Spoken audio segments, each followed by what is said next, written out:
When you have stress, play chess.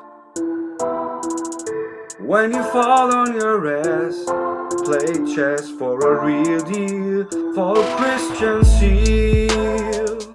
Welcome. Today I will talk to you about my game against the English Grandmaster David Howell during one of his recent Banter Blitz sessions on Chess24. I'll also put a link in the description below such that you can also follow his account of the same game. Well, David is a player who recently reached the 2700 mark.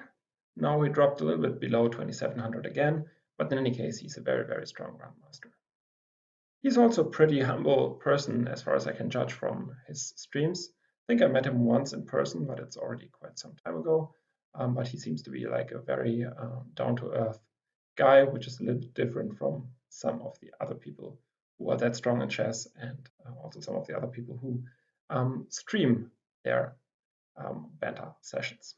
So in any case, David went for the move b4, and this was basically imposed upon him by the chat. And therefore, I thought it's a little bit unethical if I now go for one of the lines which immediately tried to punish b4. And I just wanted to have a normal game against him. And therefore, I went for b6, which is obviously not the strongest move in the position, but which promises to give black at least an equal game. So he went for a fianchetto and now decided to even go for a double fianchetto. So I tried to reply in the same way. Castles, castles. And we reach a kind of normal position, with the difference being that his pawn is on b4, whereas normally I think in this position the pawn is more often on b3. So he tried now to take advantage of the fact that his pawn is on b4 by playing the move a4, intending to go a5. And yeah, so now I replied with the move c5. And it's quite instructive here to see that b takes c is not very good for white, because now I can just take back. And if he goes for something like c4, he does not even only lose a tempo with his move a4, which is now pretty ridiculous, but he also weakens the square on b4, such that black is already substantially better after b takes c and c4. So therefore, after c5, David decided for the normal move b5, which tries to restrict my knight on b8. And we're going to see in the game that this is the piece which has a lot of trouble throughout the entire game. The point is, of course, that I cannot go to a6 and c6 right now. So now I should probably have gone for an immediate d5, maybe followed by knight bd7, but I wanted to break his pawn chain immediately, and therefore I played the move a6. He replied with the normal move c4, creating additional squares for his queen.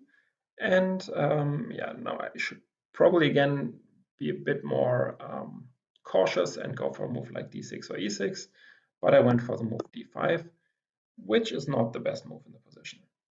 And the main reason for that is what we're going to see in the game. So he just took on d5, and I took back first on b5, swapped one pair of rooks, and now went for queen takes d5. So here the normal move seems to be knight takes d5, but then he can go bishop g7, and after king g7, for instance, knight a3.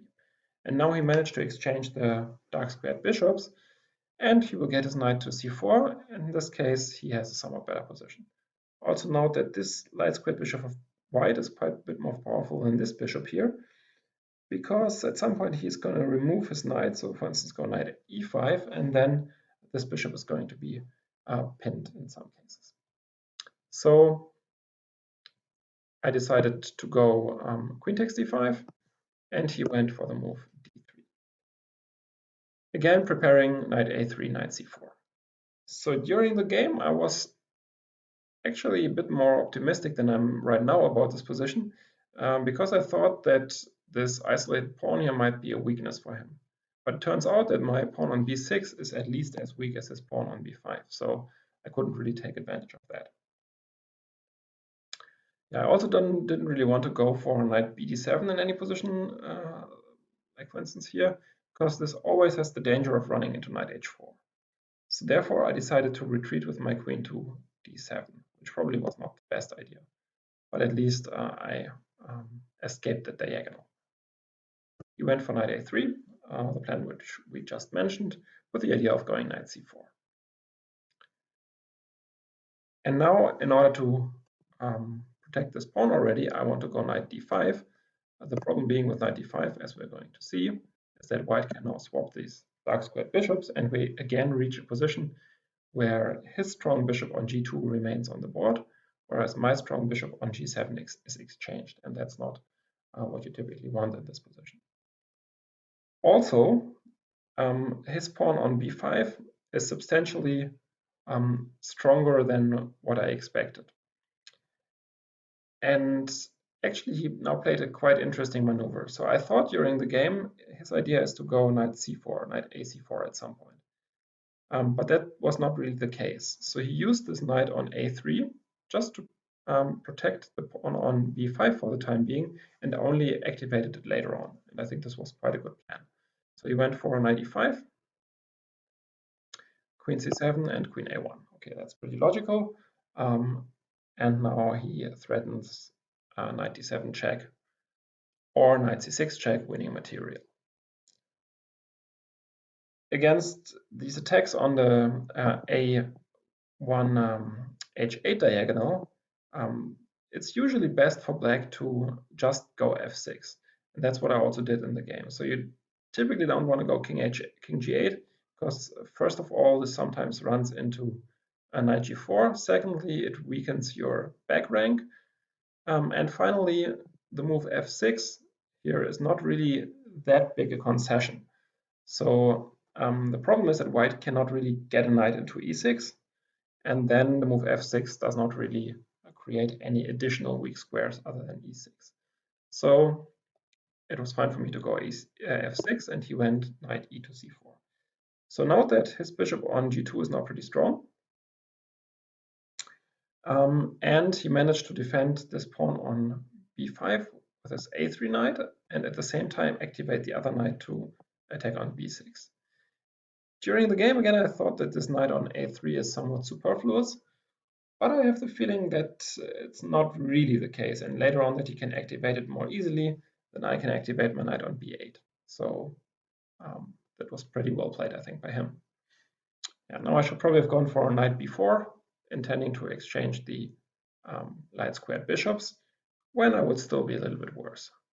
Instead, I went for the move knight to d7, and here I missed what he could have done, and he could have immediately gotten a huge advantage here with move e4, when after knight b4 he can go d4, intending d5, and I can never really take on d5, because then my pawn on b6 gets weak and my knight on b4 is extremely loose. So after knight d7, this maneuver e4 d4 would have given him a substantial advantage. Instead, he went for queen b2, rook a8.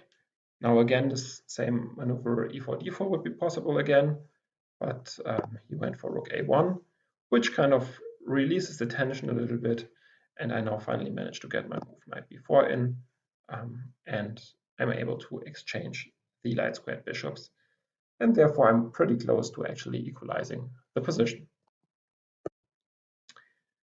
He now went for knight b1, trying to improve the position of his knight, and also to challenge the a file. He wants to go knight c3 next, protecting the b5 square, and then maybe later has more fertile grounds to jump to with a knight like a4 or d5. So that being said, I of course have to exchange now the bishops. Check, and he answered with the same move f3 again. Note that also his square e3 is not particularly weak, because even after knight d5 he still has the square under control by the knight on c4. I went back with a knight to d5. He played knight d2, king f7, and now he tried to occupy the a file with his rook by going rook a3. And yeah, so the idea of rook a3 is to go queen a1 next, and then forcing me to give up the a file. I was not yet ready to concede that territory, and I went for the move knight to b4. And maybe you can pause the video now, and you can think about the consequences of the move queen a1 for white.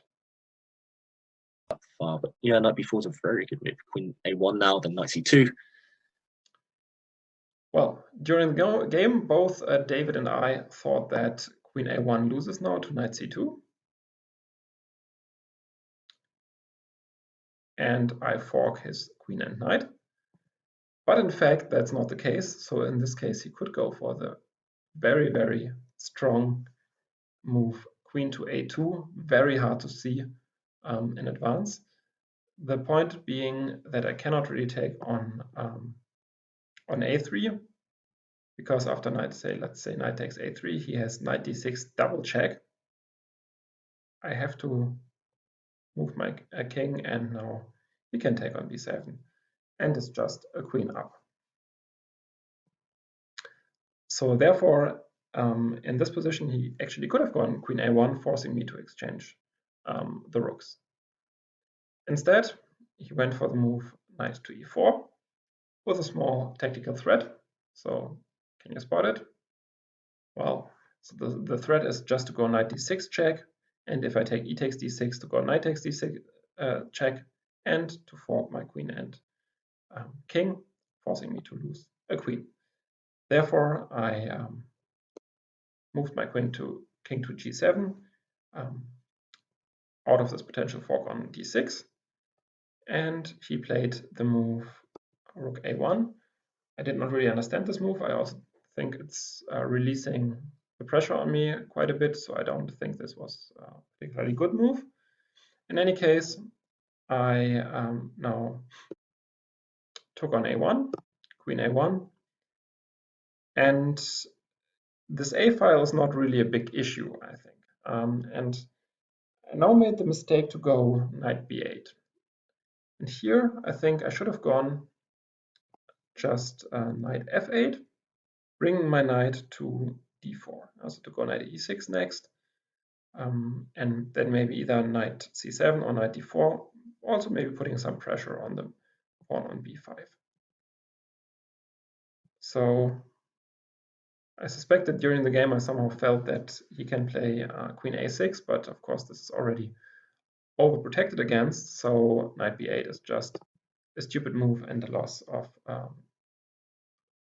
at least 2 tempi, and therefore it's a pretty bad move. Also, maybe you can pause the video again and you can think about what he could have done now to get a substantial advantage as white. Well, the answer here is he has this amazing move, knight cd6, when either I have to move my queen, let's say queen d7, and then queen a8, and white is just clearly better. Or if I take, this is even worse, because now he can take on f6, let's say king g8, and now just queen takes d6. Another very strong move, and now he has just 2 pawns for the piece, but it's almost impossible for me to defend against the queen and the knight in the next moves. So the point is I cannot play knight d5 or knight d7, because in either case he could just take the knight and then win the queen with the move knight f6, being 2 pawns up in an endgame where I'm completely lost. So knight cd6 would have led to a huge advantage, but he didn't see that. So instead he went for the move h2 to h4, which is also logical, grabbing some space, but of course less strong than this immediate onslaught on my king with knight cd6. I went for knight d5, played king f2, securing the e3 square. And this makes it like really hard for me to play. So he plays all of these little moves, which force me to find a good plan. And I had already less time than he had at this point here, and therefore it was very, very difficult for me to come up with a good plan. I played knight c7, trying to attack the b5 pawn, but he can just defend it with queen a4. And now I finally managed to regroup my knight to d7 as I realized that this knight move to b8 was pretty stupid. He played knight c3. And now I went for the queen exchange with queen a8. I'm not sure if that's good or bad. I think it's just one option. Another option would have been to go for the same plan we had seen earlier again. So for the move a knight to f8 with the idea of going knight e6 and maybe knight d4 in the next moves. So that would have been definitely another very decent plan. In any case, I decided to force matters a little bit because, as I said, I was low on time, and he took it and went into this endgame, which is definitely favorable for white. Yeah, now he played f4. Probably should have gone g4 immediately, because now after f4, I probably have to move h5, which I didn't play in the game, but which is probably the best move. So I played king f7. He went for g4, knight c7, king f3, and yeah, white is obviously better because he has more space, and now maybe he wants to go king e4, and therefore I went with the move f5, to which he replied g5. Yeah, in this position I now made the final mistake. The position is definitely clearly better for white, but if I go something like e6, at least he has to show how he can break it, and I think it's not easy for white to really break through. So the point is that if he goes, let's say e4, I can just always wait, and yeah, it's not so easy for white to convert this. But with only very limited amount of time on the clock, so I had maybe like 20 seconds left, I felt that if I go e6 and wait, he's going to beat me on time or somehow trick me in the end, and therefore I went for something quite concrete, which I was not sure whether it works. I couldn't figure it out in the limited amount of time I had, but where I thought, okay, I will just give it a go. This was the move e5, which just loses the game. And he also instructively showed me why this is the case. So he took on e5, king e6, and my idea was that after king f4 would also happen in the game. I have knight d5 check, but he can just take. And yeah, now I was somehow calculating a line after e4 when I thought that I can take, and if he takes back, I didn't see that I can take here, which is probably even better, but I could also maybe put him into some Zugzwang here with a move queen e6, but I think even this is probably good for white. So in any case, he went for the much stronger move, which is the move e3, which now puts me into Zugzwang. So one of my pieces has to move right now because I have to make a move. And if my knight moves, b6 falls, and if my king moves, just go e4 right now, winning even more space. Now I take, cannot take back with the king, and he has put me into Zugzwang once more. I'm now forced to either concede the square on d5 or to go knight f8, let's say what I did in the game, and thereby give up the pawn on b6. And the rest is just a very straightforward and simple conversion of white's advantage, e6, and now just all his pawns are running b7, king c7, and e7. And as he had more time than I had, I just resigned. Well, this game was actually quite a good game by him. So he managed to get his this structure, and especially this maneuver with his knight from f3 to c4 was quite interesting, because at first glance it might seem that this creates a superfluous knight on a3, but in fact this knight was quite useful in protecting his weakness on b5.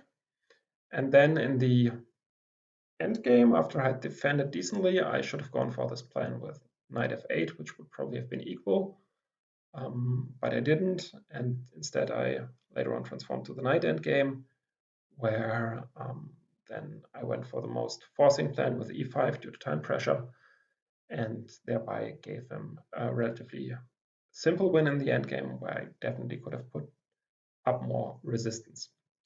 So in any case, it was a pleasure to play against him, and I'm looking forward to more Banter Blitz sessions against these superstars. Anyway, well played. Thank you for the game. So thanks a lot for watching the game, and hope to see you soon.